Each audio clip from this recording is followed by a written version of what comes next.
Good morning, class. Today we're going to be looking at 6.5 on properties of logs. There's 3 rules we're going to talk about today: the product rule, the quotient rule, and the power rule.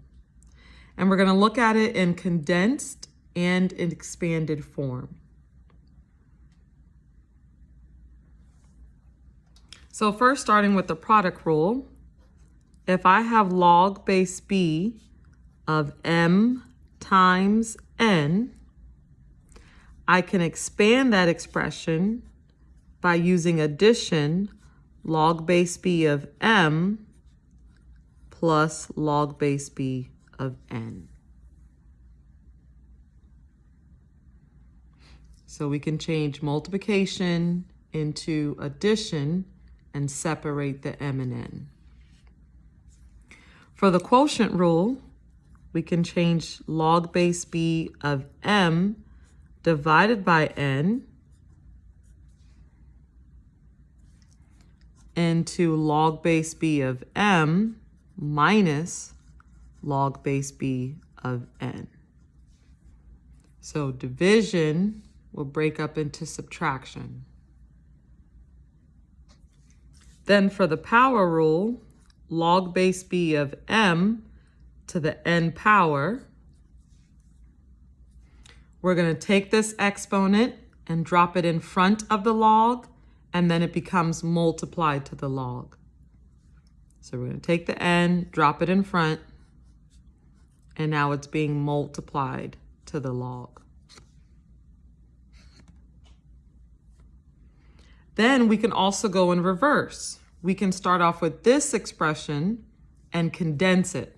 So if I see addition, I can put these two things together by multiplying. If I see subtraction, I can put the m and the n together by dividing. Whatever is first goes on top, second goes on the bottom. And if I see a number being multiplied in front, I can pop it back up to be an exponent. Okay? You should notice that these rules are closely related to our exponent rules.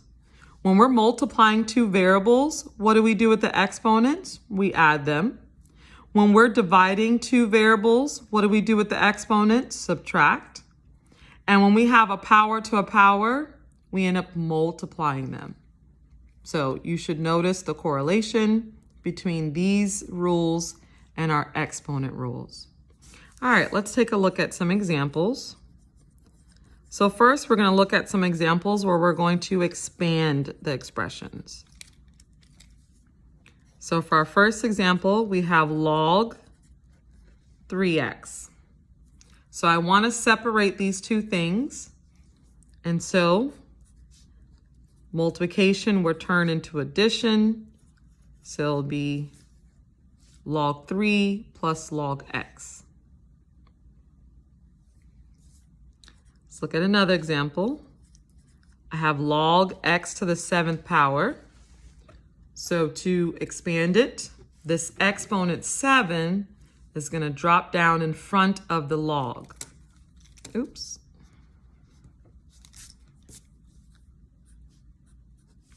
So we have 7 log x. And then now for the third example, if I have log x divided by 5, I can expand this expression by turning the division into subtraction. So that'll be log x minus log 5.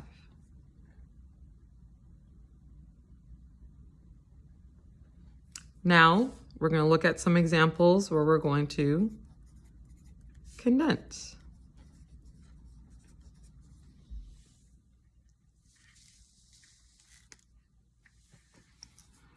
So for the first example, we have log 6 plus log y.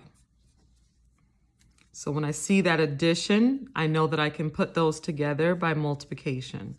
So log 6y. All right, next we have log 2 log x. So if I'm condensing, if I see a number in front that's being multiplied to the log, I can now pop this 2 up to be an exponent. And then for our next example, we have 5 log x minus log y. So to condense that expression, if I see any numbers in front, that will get popped up to be an exponent. And then for the minus, we're going to change that to division. So now it becomes log x to the 5th over y. And that's how you expand and condense. So once again, just to recall the properties, multiplication changes to addition, division changes to subtraction, and a power you would drop in front to become an multiplication in front. And then vice versa, if I see addition, it condenses to multiplication, subtraction condenses to division, and if there's a number in front, I would pop it back up to be an exponent. If you have any additional questions, please join our live session today so I can answer any questions that you have. All right, see you later.